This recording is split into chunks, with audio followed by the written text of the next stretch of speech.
সকাল থেকেই কিছুটা মেঘলা আকাশ, সাথে আছে হালকা গরমও। এমন পরিস্থিতির মধ্যেই দেশের 4 অঞ্চলের দিকে ধেয়ে আসছে কালবৈশাখী ঝড়। এই সময় বাতাসের গতিবেগ থাকতে পারে সর্বোচ্চ 35 থেকে 60 কিলোমিটার। এসব এলাকার নদীবন্দরগুলোকে 1 নম্বর সতর্ক সংকেত দেখাতে বলেছে বাংলাদেশ আবহাওয়া অধিদপ্তর।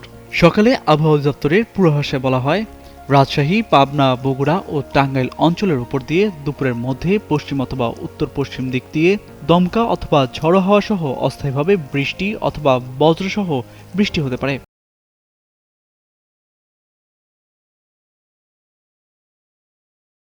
এ সময় বাতাসের গতিবেগ হতে পারে ঘন্টায় 45 থেকে 60 কিলোমিটার।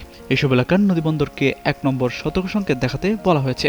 এদিকে আবহাওয়া দপ্তরের আজ সকাল 7টার পূর্বাভাসে জানানো হয়েছে, ঢাকা ও এর আশেপাশের এলাকায় দুপুর 1টা পর্যন্ত আকাশ অস্থায়ীভাবে আংশিক মেঘলা থাকতে পারে। এর সঙ্গে বজ্রসহ বৃষ্টি হতে পারে। দিনের তাপমাত্রা প্রায় অপরিবর্তিত থাকতে পারে।